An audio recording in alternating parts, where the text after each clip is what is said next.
지난주 선교 음악회를 잘 마쳤습니다. 너무 애쓰시고 수고하셨습니다. 우리 모든 분들을 위해서 이 시간 격려의 박수 한번 해주시면 좋겠습니다. 매년 모든 분들이 헌신하시는 것 같습니다. 무대에 서시는 분들 뿐만 아니라 여러 가지 준비하는 과정에서 모든 성도님들이 함께 애를 쓰셨습니다. 또 어르신들부터 우리 자녀들까지 다 이 선교음악회를 위해서 헌신했고, 올해 제가 기억에 남는 것은 다 좋았는데 그 중에 특히 악보를 붙잡으려고 고무줄을 여기다가 누가 이걸 개발을 해가지고 손을 자유롭게 이렇게 돌려도 떨어지지 않게 고무밴드를 감아줘서 올해는 아주 안전하게 찬양을 잘했습니다. 또 어떤 분은 음악회 연습 기간 내내 또 음악회까지 인삼차를 끓여다 주시는 분들도 계셨고, 어떤 분은 또 밖에서 선교음악회 저녁 만찬을 위해서 고기를 구우시는 분들도 계셨고, 어떤 분은 또 마지막까지 설거지하고 청소하시는 분들, 또 우리 청년들 자녀들은 테이블을 준비하고 정리하는 모든 과정을 함께 참여해서 선교음악회를 잘 마쳤습니다. 하나님께서 누구를 통해서 일하실까 그런 생각을 해보게 됩니다. 하나님께서 어떤 믿음을 가진 사람을 하나님의 일을 위해서 쓰실까? 오늘 말씀을 통해서 우리가 믿음이 무엇인지, 또 하나님께서는 우리를 어떻게 부르시고 계시는지, 또 우리를 어떻게 쓰시는지 함께 생각해 보기를 원합니다. 제일 먼저 생각하게 되는 것은요, 하나님은 우리가 하나님을 끝까지 신뢰하기를 원하십니다. 하나님은 우리가 하나님을 끝까지 신뢰하기를 원하십니다. 오늘 9절 10절 말씀에 보니까 이렇게 말씀합니다. 그들이 아브라함에게 이르되 네 아내 사라가 어디 있느냐? 대답하되 장막에 있나이다. 그가 이르시되 내년 이맘때 내가 반드시 네게로 돌아오리니 네 아내 사라에게 아들이 있으리라 하시니 사라가 그 뒤 장막 문에서 들었더라 말씀하십니다. 하나님은 찾아온 천사들을 잘 섬겼습니다. 아브라함이 이 천사들을 잘 섬겼습니다. 그리고 내년 이맘때 아내 사라에게 아들이 있을 것이다 축복의 말씀을 해주셨습니다. 사실 그동안 아브라함에게 가장 큰 고민거리가 바로 자식이 없다는 것이었습니다. 이 창세기 12장에 보면 하나님께서 아브라함이 75세 때에 아브라함을 통해서 큰 민족을 이루게 하겠다 이렇게 약속의 말씀을 주셨습니다. 그러니까 아들을 주시겠다 하는 그런 축복의 약속을 하셨는데, 그런데 하나님께서 그 약속을 금방 이루어지시지 않고 계속 미루셨습니다. 그리고 세월이 지나서 아브라함이 이제 99세가 되었을 때의 얘기입니다. 하나님께서 아들을 주시겠다고 약속한 지 24년 만에 드디어 아들을 주시겠다 하나님이 다시 약속하시는 겁니다. 그때 마침 그 말씀을 장막 문 뒤에 있던 사라가 들었습니다. 그런데 사라의 반응이 무엇이었느냐 하면 12절 말씀에 보니까 사라가 속으로 웃고 이르되 내가 노쇠하였고 내 주인도 늙었으니 내게 무슨 즐거움이 있으리요. 사라가 하나님의 말씀을 듣고 속으로 웃었다는 겁니다. 왜냐하면 이 사라가 생각할 때도 어이가 없었기 때문입니다. 자신이 생리도 이미 끊어졌고 남편과 자신이 이제 늙었는데 어떻게 자녀를 낳을 수 있겠느냐 그런 생각입니다. 이 사라가 하나님의 말씀을 듣고 웃은 것은 상식적인 면에서 어떻게 보면 정상적인 생각이라고 할 수가 있습니다. 그런데 13절 14절에서 하나님은 사라가 왜 웃느냐고 하시면서 하나님께는 능치 못할 일이 없다 이렇게 말씀하십니다. 오늘 18장의 말씀을 읽었는데 17장에 보면 아브라함이 99세 때 하나님께서 아브라함에게 한번 먼저 찾아오셨습니다. 그때도 하나님은 아브라함에게 사라를 통해서 아들을 주시겠다, 그런 약속을 먼저 하십니다.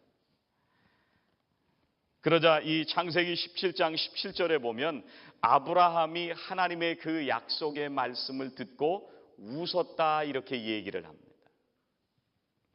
아브라함도 이 오늘 말씀에 사라가 웃은 것처럼 하나님의 말씀을 믿지 못했다는 얘기입니다. 하나님께서 아브라함이 75세 때 아들을 주시겠다고 약속하십니다. 그때 아브라함은 하나님의 약속을 믿었습니다. 그런데 99세가 된 지금 아브라함과 사라는 하나님의 약속을 믿지 못하고 있는 것입니다. 이것은 아브라함과 사라의 믿음이 아직 상식적인 수준에 있다고 하는 것을 우리들에게 말씀해 주시고 있습니다. 두 사람 다 몸이 건강하고 생리가 있을 때는 하나님의 약속이 믿어졌는데, 이제 몸도 늙고 모든 환경이 바뀌게 되니까 이런 상황에서 하나님께서 아이를 갖게 하실 수 있을까? 불가능할 것이다, 이런 생각을 하게 된 것입니다. 그런데 이런 생각은 하나님이 원하시는 믿음이 아니었습니다. 하나님은 상식적인 수준에서 하나님을 믿는 것이 아니라 상식을 뛰어넘는 믿음을 가지기를 원하셨습니다. 그래서 몸이 늙고 모든 것이 다 불가능해 보여도 하나님께서 능치 못하실 일이 전혀 없다는 사실을 마음으로 믿고 확신할 수 있기를 하나님이 원하신 것입니다. 여러분, 혹시 우리 중에서도 이 문제만큼은 하나님이 절대 못하실 것이다, 여러분들 속으로 생각하고 있는 분이 계신가요? 세상이 너무 어렵고 힘들어서 모든 것을 포기하고 절망하고 하나님은 이제 더 이상 일하시지 않는다고 생각하며 살고 계시는 분은 없으신지요? 사랑하시는 성도님들이 하나님을 끝까지 신뢰하시기를 주의 이름으로 축원합니다. 민수기 11장에 보면 이스라엘 백성들이 광야 생활을 할 때 하나님께서 하늘에서 날마다 만나를 내려주셨습니다. 그런데 이스라엘 백성들이 이 맨날 만나만 먹으니까 고기가 먹고 싶다고 하면서 장막문에 나와서 우는 장면이 나옵니다. 그래서 모세가 하나님께 기도드리니까 하나님께서 한 달 동안 내가 고기를 먹게 해주시겠다, 그렇게 약속을 하십니다. 그런데 그때 모세의 반응이 뭐였냐면, 어떻게 이 많은 사람들을 한 달 동안이나 고기를 먹게 해주시겠습니까? 이런 생각이 들었던 거예요. 그동안 하나님께서 홍해를 가르고 또 하나님께서 만나를 내려주시기까지 했음에도 불구하고 모세가 하나님께서 고기를 먹여주시겠다는 그 약속을 믿지 못한 겁니다.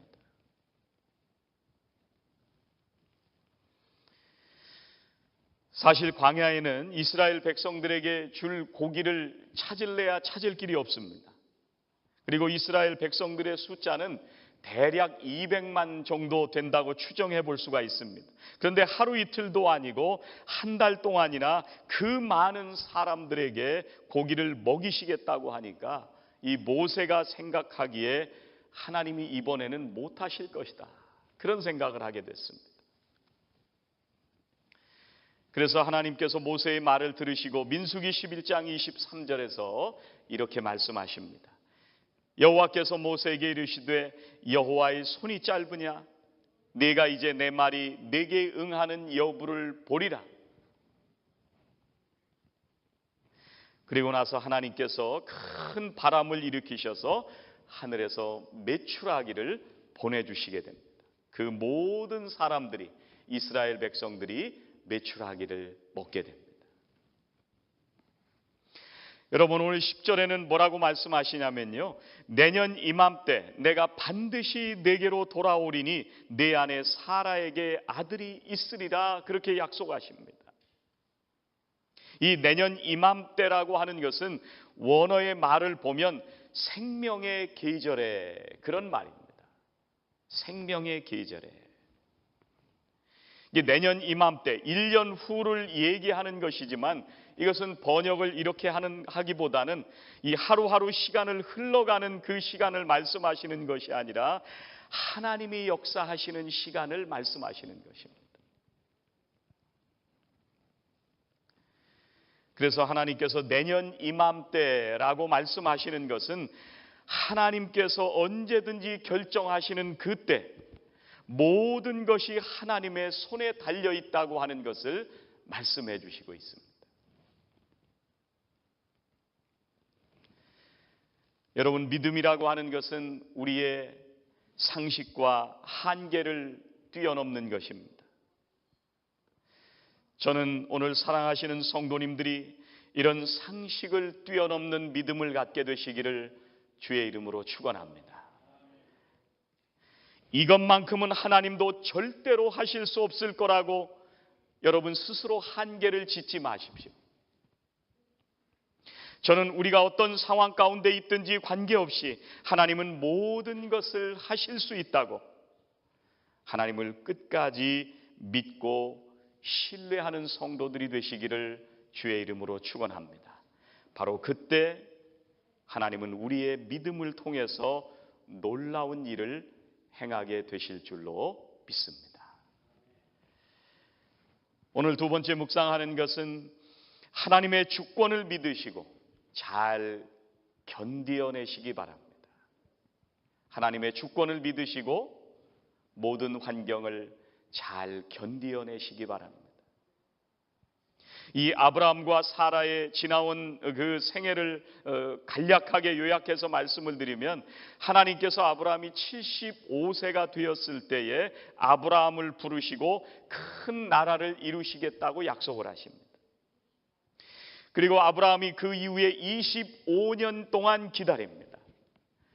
그리고 중간에 아브라함에게만 한 번 나타나시고 그리고 24년째 하나님이 두 번 나타나십니다. 첫 번째는 아브라함이 혼자 있을 때 나타나셔서 1년 후에 이삭을 낳게 될 것이다 약속하십니다. 그리고 얼마 후에 다시 나타나셔서 두 번째는 이번에는 사라를 만나기 위해서 나타나십니다. 그래서 아브라함에게 물어보십니다. 사라가 어디 있느냐?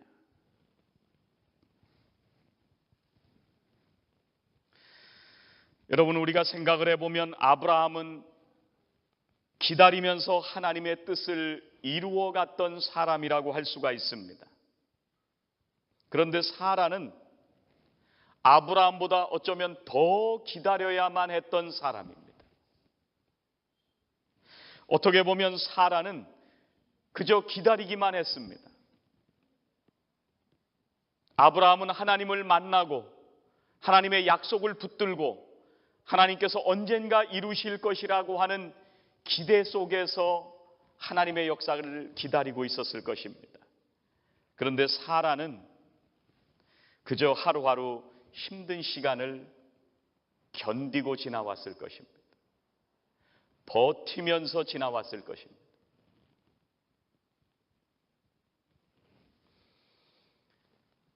우리가 한번 생각을 해보면 아브라함이 사라보다 어쩌면 훨씬 견디기가 쉬웠을 것입니다. 하나님께서는 늘 아브라함에게만 나타나셨습니다. 아브라함이 75세 때 하나님께서 아브라함에게 나타나셔서 고향과 친척 아버지의 집을 떠나라 그렇게 말씀하셨습니다. 그런데 사라는 그냥 따라갔습니다. 하나님의 음성을 듣지도 못하면서 남편을 따라서 고향을 떠났습니다. 한참이 지나서 또 하나님께서 아브라함에게 나타나셔서 하늘을 우러러보게 하시고 말씀하셨습니다. 뭇 별을 셀 수 있나 보라. 네 자손이 이와 같이 번성하리라 약속하십니다. 아브라함이 25년을 기다릴 수 있었던 것은 하나님께서 직접 나타나셔서 말씀하셨기 때문입니다. 이제 24년이 지났을 때 하나님은 처음으로 사라에게 나타나십니다. 사라를 찾으시면서 말씀하십니다. 내 안에 사라가 어디 있느냐? 24년 동안 말없이 기다린 아니 어쩌면 견디고 버텨온 사라를 하나님께서 찾으셨습니다. 아브라함은 기다린 사람이었다면 사라는 막연히 견디고 버텨온 사람입니다. 아무것도 모르고 끝까지 견딘 사람을 이제 하나님께서 하나님의 역사 안으로 초대하고 계십니다.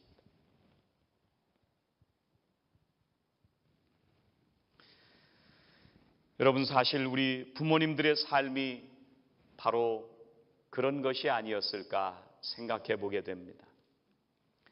자식들을 양육하기 위해서 견디고 또 버티는 그 세월을 지나오셨을 것입니다. 자식 하나 잘 되기만을 끝없이 견디고 기도하면서 오셨을 것입니다.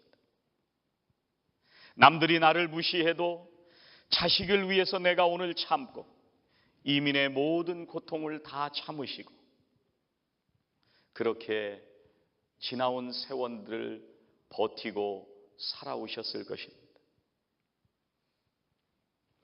그렇게 견디는 시간이 있으셨기에 오늘 자녀들이 이민해서 이렇게 살고 있을 것입니다.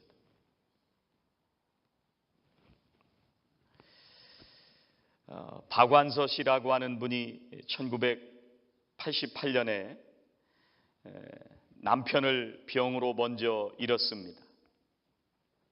그리고 나서 4달 뒤에 26살 되는 아들을 사고로 또 잃어버렸습니다.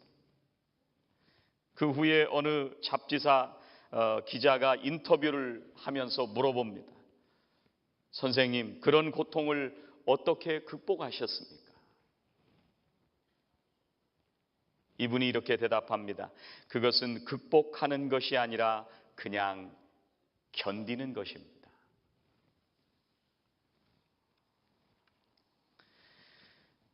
여러분, 사라는 25년간의 고통을 견뎌야 했습니다.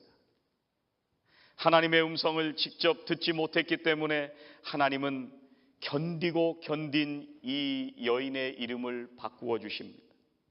원래 사레였던 이 이름이 사라라고 바꾸십니다.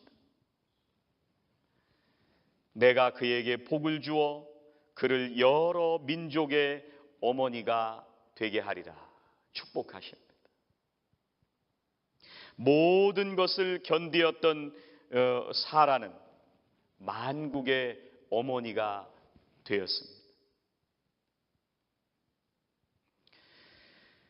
하나님께서 사람을 부르시고 일하실 때 어떤 때는 분명하게 하나님의 뜻을 분별하고 아는 사람을 쓰실 때도 있습니다.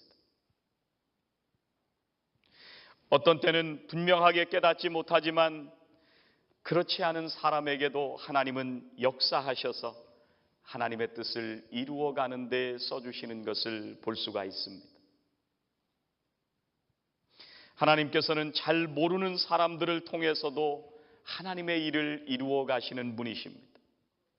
우리 모두가 하나님의 뜻을 따라서 가는 그 방향이 맞다면 하나님께서는 모든 사람을 사용하셔서 하나님의 놀라운 역사를 오늘도 이루어 가시는 것입니다.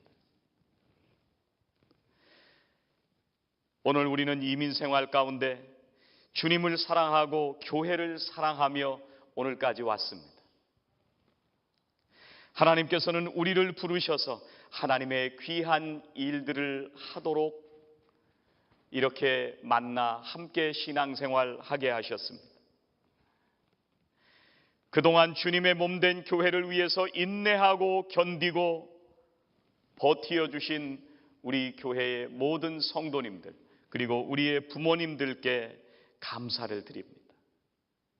그 부모님들이 여기에 계시기에 그리고 주님의 교회와 하나님 맡겨주신 사명을 위해서 눈물로 기도하며 사역을 감당하셨던 우리 믿음의 선배들이 있었기에 오늘 우리가 이렇게 함께 하나님 앞에 예배하고 있습니다.